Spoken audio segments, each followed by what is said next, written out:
안녕하세요. 영상이 3개까지 될 줄은 몰랐습니다만, 최대한 이번 영상은 40분 이내로 끝내보도록 하겠습니다. 그리스와 로마를 40분 내에 공부한다? 오, 이거 굉장히 효율적인 공부죠. 네, 그리스 세계에 들어가 보도록 하겠습니다. 네, 그리스라는 지역을 먼저 보도록 할게요. 이제 지형적인 요인을 먼저 보면요. 갈색 많아요. 네, 그리고 굉장히 해안선이 들쭉날쭉합니다. 네, 선생님 이거를 이렇게 쓸게요. 자, 지형적 요인, 산이 많아요. 자, 그리고 들쭉날쭉을 이렇게 쓸게요. 해안선이 복잡합니다. 즉, 서로 왕래하기가 어려운 구조예요. 그래서 이제 이 나라들이 다 통합이 돼서 통일되지 못합니다. 메소포타미아 여러 도시국가 생겼지만 통일이 됐었죠. 이제 그런데 여기는 그대로 서로의 성격과 이런 것들 유지한 채로 거리를 두고 남아 있습니다. 자, 통일되지 않고 작은 도시국가가 성립하게 되는데 이 도시국가 성립 또는 수립, 이 도시국가들을 뭐라고 부르냐면 폴리스라고 부릅니다. 그리스의 폴리스라 불리는 경찰 아니고 도시국가들이 많이 생기게 되었다더라. 자, 그리고 이 폴리스 안에는 이런 구조가 되어 있습니다. 대표적인 아테네 폴리스의 구조죠. 자, 저 멀리 밖에는 농사 지을 수 있는 논밭들이 보이고요. 멀리 산도 있네요. 자, 그리고 사람들은 이렇게 마을에 모여 삽니다. 마을 한가운데는 모여서 물건도 팔 수 있는 시장이 열릴 수 있는 광장이 있고요. 이 광장에서 사람들은 모여서 이 우리 폴리스의 일을 어떻게 해결해 나갈까 하는 정치적 토론이 이루어집니다. 자, 이곳을 아고라라고 부릅니다. 자, 토론과 집회 장소였습니다. 자, 그리고 가끔 가다가 이 밖에서 이제 외적이 침입해 들어올 때가 있습니다. 그러면 방어에 유리한 곳은 높은 곳이다, 낮은 곳이다? 높은 곳이다. 올라가는 거예요. 자, 근데 미리 성도 이렇게 쌓아 놓으면 나중에 쳐들어왔을 때 든든하겠죠. 자, 이렇게 높은 곳에 성을 쌓아 놓고 그리고 주요 시설들 신전과 같은 이런 주요 시설들 군사 시설들 이런 것들 설치해 둡니다. 자, 이곳을 폴리스 위에 있다 해서 아크로폴리스라고 부릅니다. 자, 보니까 아고라가 있고 아크로폴리스가 있는 요 구조가 바로 폴리스의 구성이구나라고 아시면 되겠습니다. 자, 그리고 이 그리스인들은요, 각각 도시국가에서 따로따로 살고 있지만요, 그러나 우리는 모두 다 그리스인이야라고 하는 그런 동족의식, 공동이 아니라 동족의식이 있었습니다. 같은 민족이야. 자, 그것을 어떤 걸 통해서 알 수 있냐면요, 쓰는 언어가 같았어요. 그럼 같은 민족이라 할 수 있겠죠? 언어가 동일했다는 거. 자, 그리고 그들의 신들은 하나의 세계관으로 통일되어 있습니다. 여러분이 그리스 로마 신화라고 아는 거 로마 말고 그리스 신화 바로 고거 생각해 보시면 되겠습니다. 각 도시에는 모시는 신이 있고 이 신들끼리 서로 모여서 관계를 이루고 있는 하나의 신화가 있었어요. 즉 세계관이 같았다라는 소리가 되겠습니다. 그리고 이들은요 서로 이제 형제와 같은 뭐 사이는 안 좋을 수 있지만 그래도 형제끼리 죽고 죽이고 싸우고 그러면 안 되잖아요. 그래서 사전에 평화롭게 서로 모든 문제를 해결할 수 있는 어떤 교류의 장을 만들어 놨습니다. 그게 바로 체육을 할 때 우리는 서로 하나가 되거나 단결이 되거나 또는 스포츠맨십을 발휘하면서 갈등 극복하기도 하죠. 네, 바로 올림픽의 원형, 올림피아 제전을 통해서 꾸준히 동족 의식을 강화해 왔다는 거. 자, 그래서 여러분 그리스는요, 수많은 폴리스로 이렇게 흩어져 있지만 우리는 모두 그리스 폴리스 연합이야라고 하는 그러한 인식을 가지고 있었습니다. 그들은 스스로를 뭐라 불렀냐면 우리는 모두 다 헬레네의 후손이야. 헬레네스야라고 말했어요.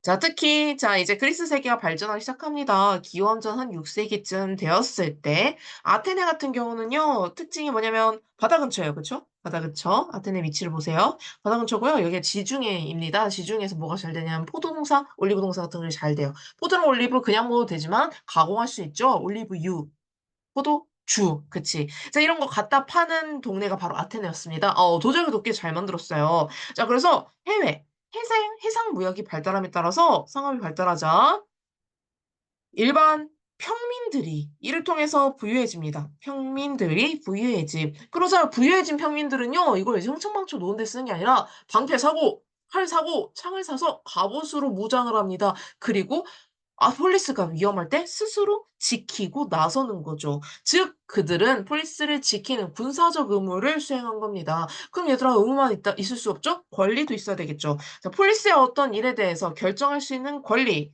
정치에 참여할 수 있는 권리를 참 정권이라 하죠. 네. 참정권을 확대해달라. 정치 참여 권리를 요구합니다. 그에 따라서 솔론이란 사람은 개혁을 주도하게 되는데요. 솔론의 개혁 내용은요. 그래 무장 누가 했는데 누가 군대에 참전했는데 바로 부유한 평민이잖아. 그러니까 재산이 많은 사람들에게 참정권을 주자. 그럼 권리와 의무가 동일하겠지? 아 근데 공평해요? 돈 많은 부자들만 투표권 얻는 거? 아니라고 생각하는 사람이 더 많았겠죠. 또는 나는 저 평민하고 똑같은 취급받는 게 싫은데.'라고 하는 귀족도 있었을 겁니다. 네 반대 세력이 많았고요. 결국 성공하진 못해요. 자 그 틈을 타서 참주가 잠깐 독재를 하던 시기가 스쳐 지나갑니다. 민주 정치에서 후퇴였던 거죠. 그래서 이 독재 시기를 겪어본 사람들은 '아 독재 다시는 안 돼.'라는 생각을 갖게 됩니다. 자 두 번째 기억은 클레이스테네스의 개혁이었습니다. 자 그는 평민들의 정치 참여를 좀 더 평민 확대해 주고요. 특히 이 참주정에 대한 반성이죠. 참주가 될 만한 자질이 있는 위험 인물을 투표해서 그냥 안 하고 민주적으로 투표해서 6,000표 이상 있고 거기다 최다표를 얻게 된다면 그 사람 10 년간 추방하기. 그러면 아테네를 독점할 수 없을 테니까. 자 이러한 제도를 도자기 파편을 활용해서 투표를 했기 때문에 보편 추방제라고 합니다. 클리스테네스가 마련했던 것은 바로 네 독재를 방지하는 도편 추방제였어요. 자 이 중간에 뭐가 껴있냐면요. 그리스 세계와 페르시아 제국이 전쟁을 벌였던 페르시아가 그리스를 침공해 들어온 전쟁이 한번 벌어지게 됩니다. 그리스는 이 방어전에서 성공을 거두게 됩니다. 자 그렇지만 여러분 성공을 거뒀지만 이 전쟁에서 활약한 사람들이 또 생겼겠죠. 그들이 누구냐면요. 이게 아테네는 해전에 많이 참전을 했어요. 해전에서는 배에서 노를 젓는 사람들이 필요합니다. 이 노를 젓는 사람들은 무장이 필요 없거든요. 칼도 필요 없고요. 방패도 필요 없습니다. 갑옷 필요 없어요. 노만 열심히 저으면 돼요. 그렇지만 고생한 거 맞죠? 자 그렇기 때문에 이 아무 무장을 하지 못한 사람들도 전쟁에 참전할 수 있었고요. 그 결과 가난한 평민들도 참전권을 요구하기에 이릅니다. 그때 당시에 장군이었던 페리클레스의 개혁 보겠습니다. 이 시대를 페리클레스 시대라고 부르고 아테네 민주 정치가 바로 전성기를 이루게 되었다. 왜? 모든 사람들이 모든 시민이 참정권을 갖게 되었기 때문입니다. 자, 누가 자, 입법권이랑 법을 만들 수 있는 권리입니다. 모든 시민이 들어있는 회의, 민회라 부릅니다. 민회가 입법권을 행사하고요. 자, 그리고 주요 중요한 위치들이죠. 공직자가 차지하고 있는 말하자면 관직이에요. 자 관직은 중요하잖아. 누구나 하고 싶어요. 자 그런데 보통은 힘 있는 사람이 있거든요. 그렇게 하지 않고 공직자는 "추첨에 의해서 공정하게 뽑자."라고 하게 됩니다. 자 그리고 가난한 사람들은 "제가 추첨으로 이번에 배심원에 뽑혔지만 돈이 없어 가지고 알바 뛰러 가야 돼서 못 해요."라고 말할 수 있잖아요. 그래서 공무를 수행한 사람들에게 수당을 주자. 공무수당제 등을 실시하게 됩니다. 그 결과 가난한 평민도 명목상이 아니라 실질적으로 정치에 참여할 수 있게 된 겁니다. 이건 진짜 민주정치 아니에요? 네 맞아요. 직접 민주정치를 진짜 실행을 해 버린 겁니다. 근데 문제는 이제 '오늘날 민주정치보다 대단하다.'라고 보기 어려운 점이 있어요. 네. 고대 세계의 한계죠. 네. 이 시대엔 노예가 있었거든요. 노예 참정권 없습니다. 이건 인정? 외국인 참정권 없어요. 우리나라도 없지 않아요? 근데 여러분 부모가 아니라 할아버지 할머니까지 전부 다 아테네 사람이야. 혼혈이면 안 돼. 너무 좀 빡세죠. 자 그다음에 세 번째 여자는 참정권 없습니다. 여성 참정권 없어요. 인구의 절반이 그럼 참정권이 없는 거네요? 네. 아주 부분적으로 시민이란 개념이 굉장히 편협적이라는 것을 알 수 있습니다. 이게 아테네 민주 정치의 한계 되겠습니다. 자 비슷한 시기에 스파르타라고 하는 옆 동네 폴리스 보겠습니다. 이 스파르타는요. 소수의 지배층이 다수의 피지배층을 지배하는 아주 기형적인 구조를 가지고 있었습니다. 시민은 요만큼이에요. 자 표시해 볼게요. 시민 요만큼이에요. 이거에 불과한 시민이 이만큼이나 되는 피지배 계층을 다 다스리는 거예요. 뭐라고 말하냐면 "얘네가 반란 일으키면 큰일 나." 이러고 있죠? 네 그래서 꽉 눌러둡니다. 꽉 누르기 위해서 힘이 세야 돼요. 그래서 스파르타의 시민들은 강력한 군사 제도를 가지고 모든 시민은 군대입니다. 군인입니다. 엄격한 군사 훈련을 어려서부터 받아요. 그 교육을 스파르타식 교육이라고 부르죠. 자, 즉 이 사회는요. 매우 엄격합니다. 그리고 열려 있는 개방 사회가 아니에요. 폐쇄적인 사회예요. 우리가 그래서 '스파르타는 아테네 민주정치 정반대에 있구나. 군사 독재 국가구나.' 이렇게 보고 있거든요. 이 두 폴리스를 비교할 수 있습니다. 자, 근데 이 두 폴리스가 각각 동맹을 만들었자니 페르시아 전쟁에서 승리한 이 그리스 연합군은요 또 쳐들어올 수 있기 때문에 "우리 동맹을 만들어서 페르시아의 재침입에 대비하자."라는 아주 현명한 결정을 내립니다. 이건 현명한 결정이긴 해요. 자, 그래서 어떤 게 많으냐면 델로스 섬 위치 한번 보고 갈게요. 여기입니다. 델로스 섬이에요.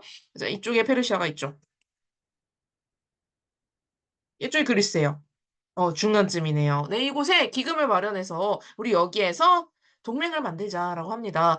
맹주는 누구냐면 지금 한창 잘 나가고 있는 아테네 되겠습니다. 아테네가 과거 페르시아와의 전쟁에서 아주 큰 기여를 했잖아요. 델로스 동맹의 맹주는 아테네라고 볼 수 있겠어요. 자, 그러나 이곳에 불만을 가진 사람들이 꽤 많았습니다. 아테네 민주 정치의 발달은 바로 이 델로스 동맹 기금의 일부를 가져다 쓰기도 했던 그런 점이 있었거든요. 거기에 불만 가진 세력들, 그리고 '왜 꼭 아테네여야 되지?' 라는 의문을 가질 수 있겠죠. 그런 나라들, 예를 들어서 스파르타 같은 나라들은 우리는 따로 나갈게. 헬로 미안해요. 좀 잘 써 볼게요. 펠로폰네소스 동맹을 만듭니다. 펠로폰네소스는 반도 이름입니다. 지도에 나오죠? 이 지역이 펠로폰네소스라는 걸 알 수 있습니다. 지금 요런 사람들이 이제 펠로폰네소스 동맹에 들어가는 사람들이 되겠습니다. 네. 이 전쟁에서 결국 스파르타가 이겨요. '아, 그럼 이제부터 스파르타의 천하가 되는구나.'가 아니라 그리스 세계가 자기들끼리 막 치고받고 싸우게 됩니다. 그의 결과 혼란스러운 이 그리스 세계를 위에서 성장했던 마케도니아가, 잘 써야 되는데, 정복하면서 그리스 세계는 네, 이제 막을 내리고 주도권을 넘겨주게 됩니다.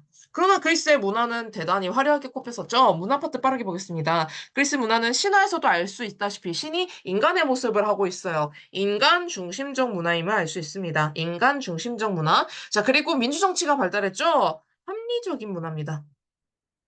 이성을 강조해요. 합리적인 문화입니다.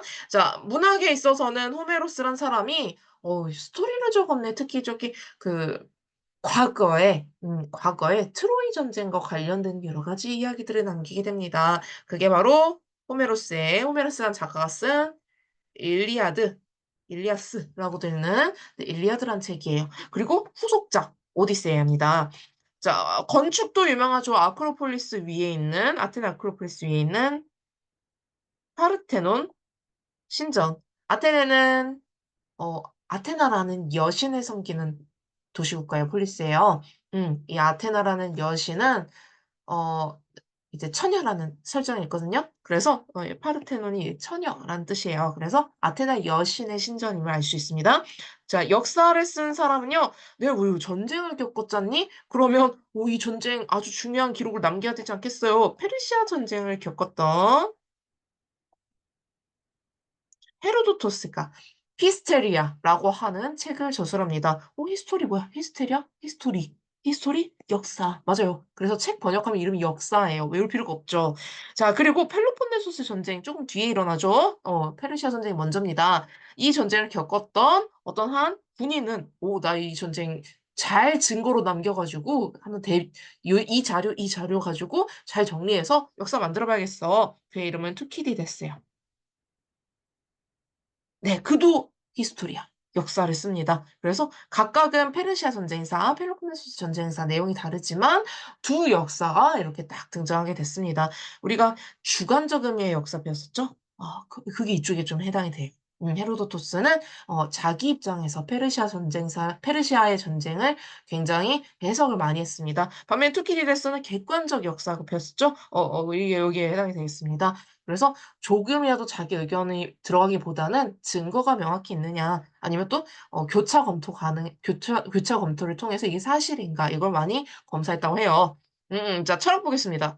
기원전 5세기경 마케도니아에 점령되기 전쯤이네요. 네. 자, 당시 철학은요, 민주주의의 발달에 따라서 토론을 가르쳤던, 웅변을 가르치는 선생님들, 소피스트들에 의해서 발달이 됩니다. 철학의 대상은 보통 자연은 어떻게 이루어지는 걸까? 이런 자연 철학이 위주였는데, 이제 소피스트들은요, 민주주의잖아. 토론이잖아. 지금 관심 있는 게 뭐야? 인간 세상의 정치예요. 그래서 철학의 대상을 자연에서 인간으로 옮겨온 사람들입니다. 자, 그들은 이렇게 말합니다. "우리가 말 잘하면 진리 바꿀 수 있어." 선생님이 대표적으로 들었던 얘기가 뭐였냐면 "사람을 죽이면 안 된다." 진리예요. 근데 있잖아, 전쟁에선 사람을 죽이면 안 되는 게 아니잖아. 전쟁에서 사람을 죽이래며. 진리 어때? 바뀔 수 있잖아. 진리는 바뀔 수 있다. 이걸 상대성이라고 합니다. 자, 진리는 상대성이에요. 그리고 사람마다 또 달라지지 않습니까? 자, 예를 들어서 어 자 전쟁에 있는 군인 입장에서는 사람을 죽여야 되는 입장이죠. 반면에 일반 시민 입장에서는 사람을 죽이면 안 되죠. 보니까 사람에 따라 달라지네. 자, 진리의 상대성과 사람에 따라 달라져요. 주관성을 주장을 합니다. 즉 "말 잘하면 다 진리도 바꿀 수 있어."라고 말하는 그런 입장이에요. 그러다 보니까 막 이상한 궤변이 마치 진짜인 것처럼 막 떠들기 시작합니다. 이건 문제가 있죠, 그때 당시에. 소크라테스라는 선생님이 "이건 아니지."라고 하면서 "세상에는 바뀌지 않는 진리가 있단다. 상대적인 진리가 아니라 바뀌지 않는 진리가 있어. 사람을 죽이면 안 되는 시대와 장소를 초월해서 항상 진리야." 보편적이라고 해요, 그런 걸. 보편적 진리 존재하거든. 그리고 진리는 안 바뀔 수 있어. 절대적인 진리가 있어. 진리의 절대성을 주장합니다. 이 내용은요, 완전 반대되는 내용이에요. 이 둘이 싸울 수밖에 없겠죠. 누가 졌을까? 소크라테스가 결국 사형을 당하면서 지게 됐다라고 볼 수 있습니다. 대신에 그의 제자들이 플라톤과 아리스토 텔레스가 그의 요 사상을 계승해서 더 발전시키게 됩니다. 자, 이게 아테네 문화였어요. 철학까지 봤고요. 자, 점령당한 그리스 세계는 마케도니아에 의해서 지금 어떻게 될 것인가 봐야 되겠는데, 지금 역사의 주인공이 바뀌었습니다. 마케도니아의 필리포스 왕은 요 그리스를 점령을 했었어요. 빨간 표시해 볼게요. 여기 점령했어요. 근데 요 마케도니아 이렇게 내려온 거예요. 그의 꿈은 요 정도가 아닙니다. 페르시아까지 나가는 거예요. 네. 자, 어디까지 갈 거냐면요. 필리포스 근데 가기 전에 죽었어요. 아들만 남기고. 그 어린 아들 아직 나이로 따지자면 우리나라로 고딩이네. 그가 어디로 가냐면요. 전쟁 천재예요. 이렇게 갑니다. 야, 이게 가능해요? 가능하게 했어요. 자, 그는 가는 족족 다 이깁니다. 네, 선생님 상세하게 하진 않을게요. 먼저 이집트 정복해요. 이집트? 표시가 안 되네. 이집트 정복합니다. 여기죠. 페르시아 정복합니다. 여기에요. 중앙아시아 정복합니다. 여기에요. 인도 서북부 정복합니다. 여기에요. 네, 강만 건너면 인도가 나옵니다. 굉장히 대제국을 건설했죠. 자, 그래서 이 제국을 마케도니아가 아니라 알렉산드로스 제국이라고 부릅니다.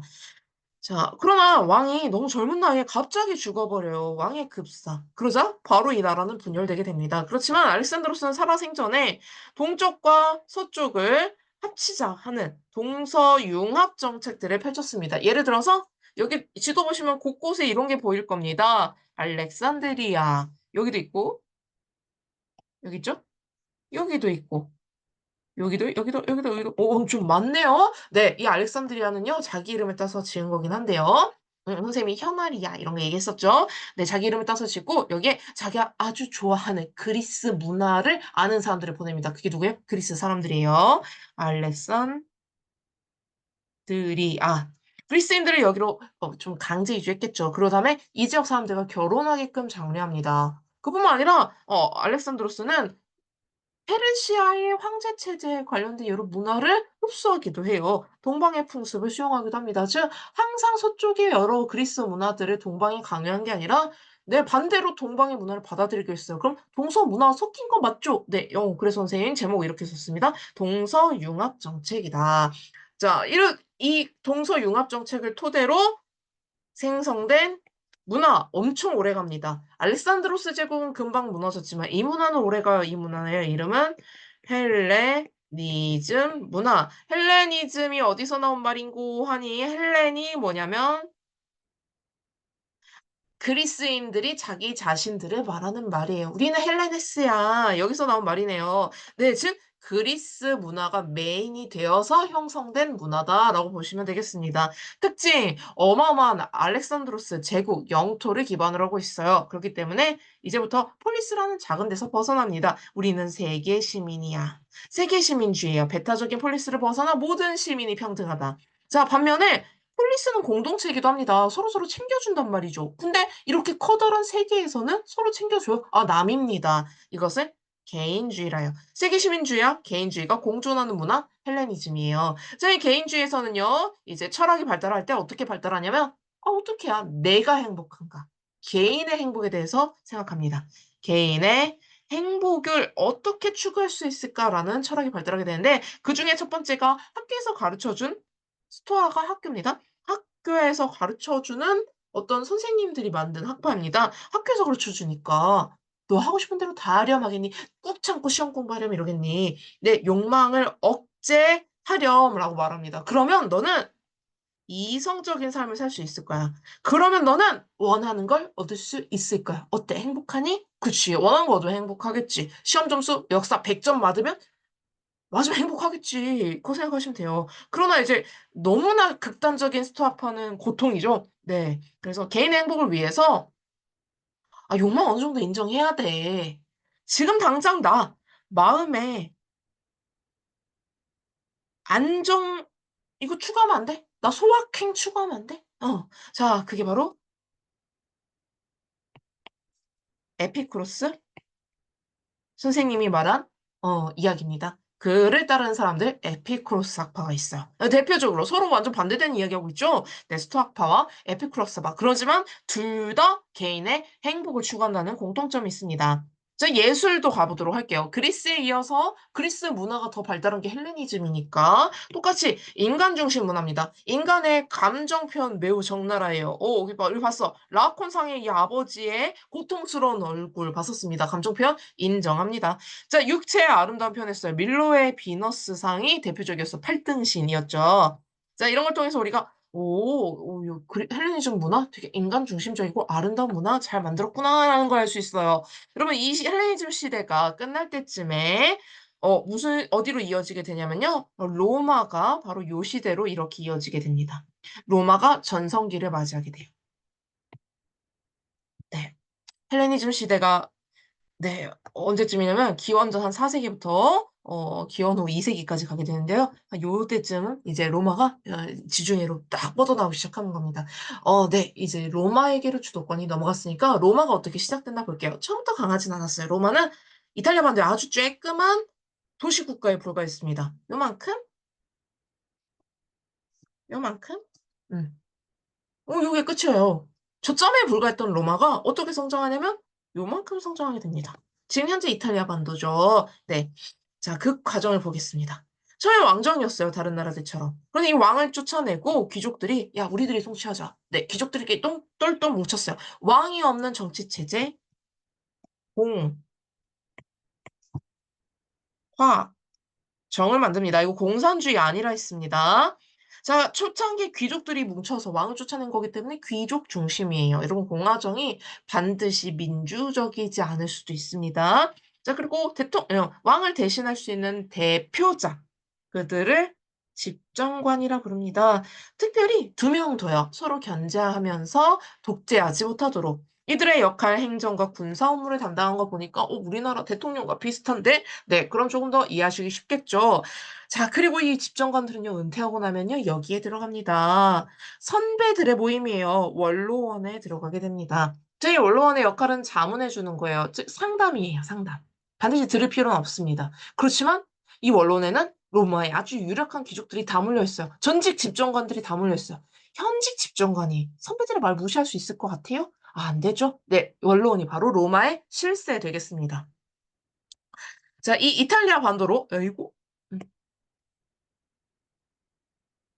이탈리아 반도로 점차 확장해가는 로마, 이탈리아 통일 전쟁을 거치면서 네, 상공업 발달과 함께 부유해진 평민들. 오, 우리 이거 배운 적 있는데 그리스에서 네, 평민이 똑같이 군대의 주력이 됨으로써 뭘 요구하겠어요? 참정권을 요구합니다. 그에 따라서 평민의 권익을 보호하고 평민의 이야기를 들어보는 어떤 기구를 만들 겁니다. 평민이 모이는 회의, 평민회 설치합니다. 자, 그다음에 귀족들이 함부로 평민들을 괴롭히는 법을 만들 수 있잖아요. 그래서 원론 결정에 대한 거부권을 가지고 평민들을 보호하는 호, 보호의 호, 평민의 민, 호민관이라는 관직을 설치합니다. 자, 이렇게 함으로써 점차 조금씩 민주적으로 다가가고 있는 것 같네요. 자, 이 와중에 여러분 선생님 요때쯤에 이제 마케도니아가 막 이제 어쩌고저쩌고 얘기를 했었지? 네, 로마도 뭔가 큰 사건을 겪게 됩니다. 근데 이거는 이제 시중에를 두고 당시 카르타고와 로마와의 경쟁에서 로마가 이겼다 이렇게 보시면 되겠습니다. 로마와 카르타고가 지중해를 둔 경쟁이었고요. 이 전쟁은 카르타고가 과거 페니키아 출신이기 때문에 페니키아 사람들이란 뜻의 포에니를 붙여서 포에니 전쟁이라고 부릅니다. 로마의 승리로 끝났어요. 선생님이 막 코끼리 보여주고 했던 거 기억해 보시면 됩니다. 생략할게요. 자, 그 결과 지중해 패권을 로마가 장악하게 됐어요. 돈 많이 벌 수 있겠다. 그리고 영토도 많이 확장합니다. 영토 꽤 많이 확장하죠. 이만큼 색칠해볼까? 이만큼. 어머머, 어머머머머, 어머머, 어머머, 이렇게 많이? 네. 자, 어마어마하게 많은 영토를 확장하고 확장하고 확장할 때마다 '이 영토 누가 가지지?' 이 고민하지 않겠습니까? 모두에게 공평하게 나눠줄까요? 센 사람이 다 먹을까요? 인간은 그렇죠. 네. 유력자가 이 영토를 독차지합니다.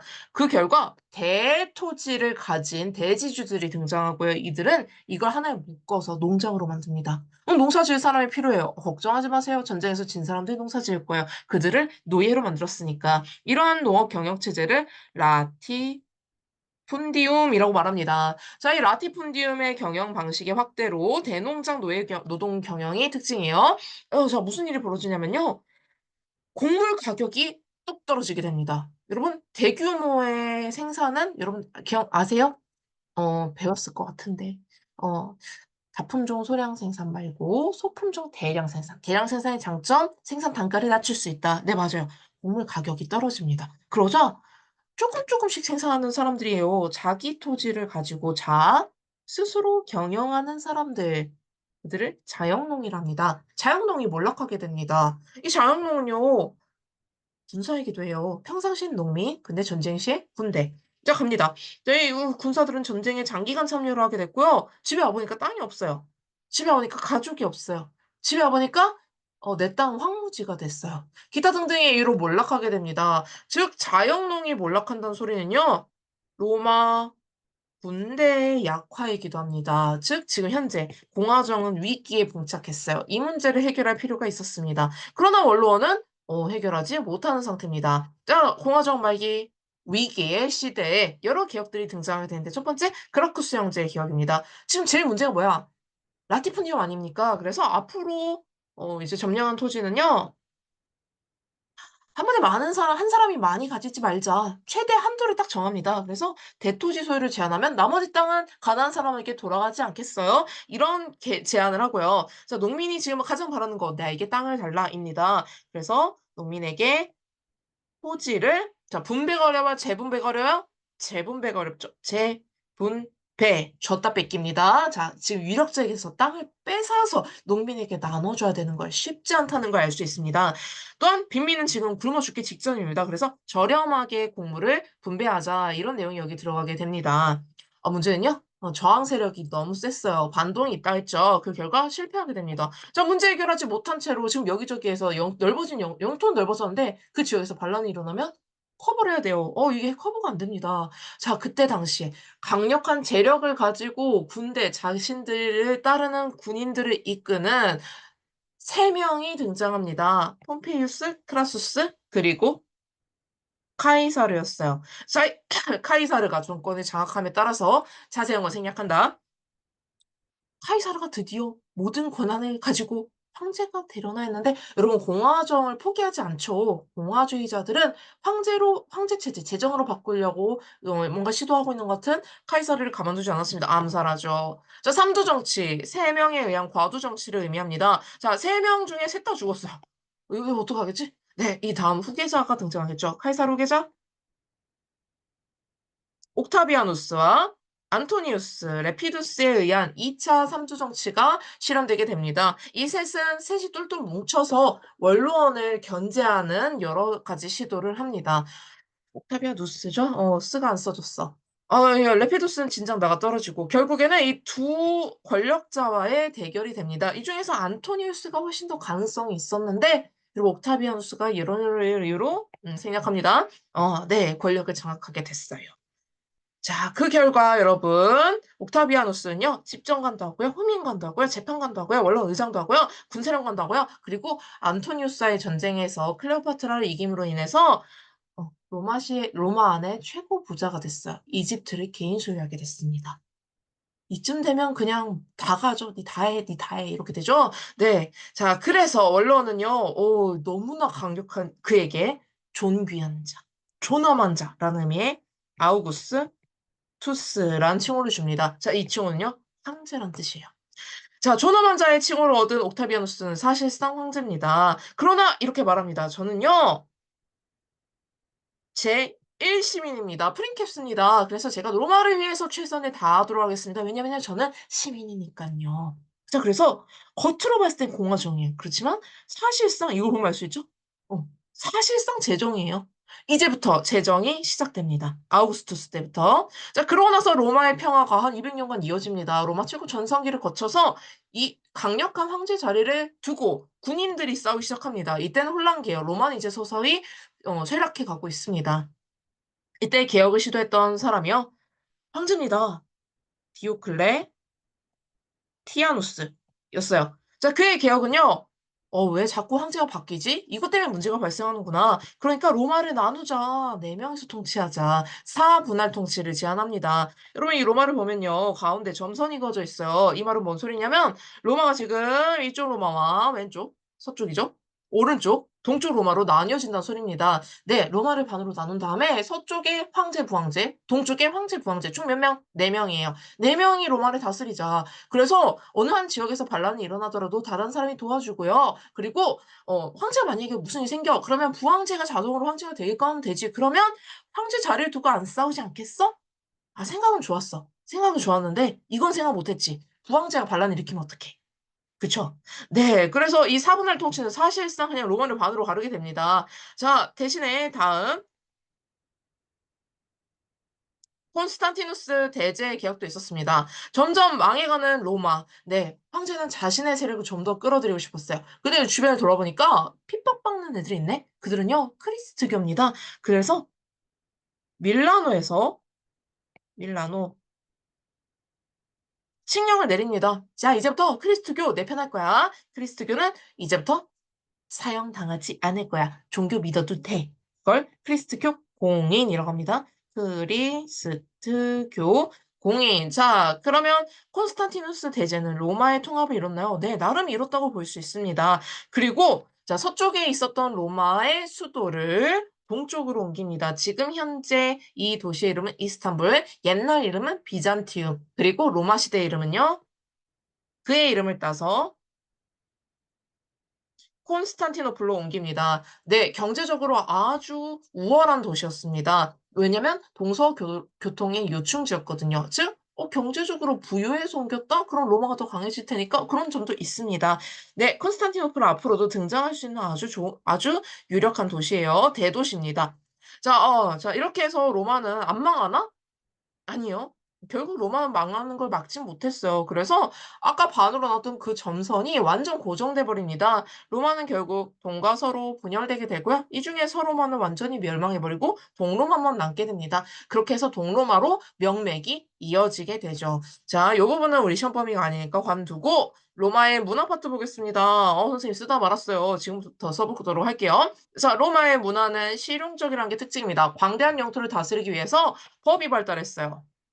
예를 들어서 초창기 로마 공화정의 법은요, 12표법이라고 하는 단순한 법이었어요. 이 법이 로마가 확장됨에 따라서 모든 사람에게 적용이 되는 만민법으로 이제 좀 더 확장이 됩니다. 한술 더 뜨자. 자, 이제 동로마 시대로 가자. 사회가 너무 많이 바뀝니다. 이 모든 바뀐 내용들을 자, 체계적으로 정리하는 어떤 법전이 필요하게 됐어요. 자리가 좁아서 좀 지울게요. 네, 그의 법전 이름은 황제 이름을 땄습니다. 뮤스티니 아누스 법전이라고 부릅니다. 자, 그래서 법률 매우 발달했고 이 성문법 체계는 나중에 유럽의 법률에도 크게 영향을 끼치게 됩니다.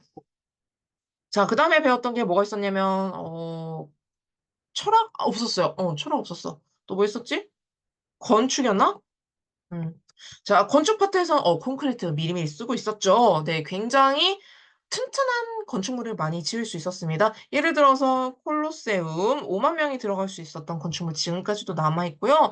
도로 건축에 있어서는 타의 추종을 불허했죠. 예를 들어서 아피우스 가도 있었습니다. 선생님 아피아 가도라고 쓸게요. 자, 그다음에 또 뭐 있었을까? 상수도 있었잖아요. 네, 수도를 만들게 됐습니다. 로마의 수도교를 선생님이랑 수업 시간에 봤던 적이 있었어요. 그 외에도 이제 장식이고 실용적인 건물은 아니지만 우리가 또 뭘 알 수 있냐면 콘스탄티누스의 개선문을 통해서 '와 멋진 건축물 지을 수 있구나.' 이런 것들 볼 수 있었습니다. 그 외에도 기타 등등 있는데 여기까지만 쓰도록 할게요. 또 뭐가 있었더라?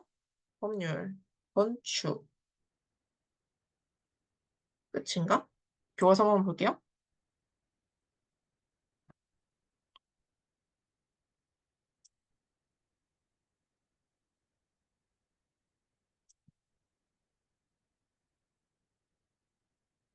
크리스트교 안 했는데.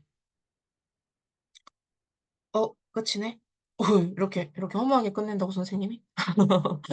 네. 네모 치고 끝내 보도록 하겠습니다. 자, 이게 바로 로마의 문화랍니다. 여러분 실용적인 문화예요. 그래서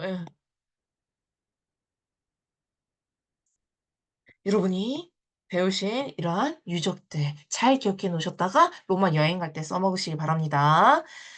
자, 그리스도교는 요때쯤에 이제 2분 남았어, 그리스도교. 요때쯤에 그리스도교 생겨납니다. 예수가 탄생하고요. 자, 예수가 탄생하면서 뭘 주장했냐면 사랑과 평등에 대해서 주장합니다. 로마 사람들 중에서 가난하고 힘없고 약한 사람들에게 쫙 퍼지게 돼요. 자, 이 그리스도교 유대인들은 이거 너무 좀 위험한 것 같아."라고 하면서 로마한테 일러 바칩니다. "예수라는 사람이 좀 위험 인물인 것 같아요." 자, 그러자 로마는 예수를 십자가에 라틴 십자가 못 박여 죽입니다. 그러나 이제 부활했다가 그리스도교에서의 말하는 이제 교리가 되겠습니다. 자, 이 그리스도교는 계속해서 핍박을 받다가 어느 시기에 오면 네, 콘스탄티누스 대제 시기에 오면은 와, 여기서 공인을 받음으로 인해서 로마 전국에서 믿을 수 있게 됩니다. 한술 더 떠서 테오도시우스 황제 시기에는요. 이 그리스도교를 국교로까지 만들게 됩니다. 이에 따라서 로마의 종교로서 딱 굳건하게 자리매김하게 되고요. 이에 따라 중세 시대 여러 나라들은 그리스도교를 받아들여서 중세 시대는 크리스트교가 바로 메인 사상이자 문화이자 일상생활이 되게 됩니다. 자, 여기까지 하시면 여러분은 어 이렇게 끝내신 겁니다. 수고하셨어요. 몇 번 더 반복해서 들으시면 배속해 가지고 빠르게 반복해서 들으시면 훌륭하게 복습이 될 겁니다. 다만 여러분 이것만 가지고 공부하면 절대 안 돼요. 네, 여기에서 마치겠습니다. 시험 화이팅! 끝까지 포기하지 마세요.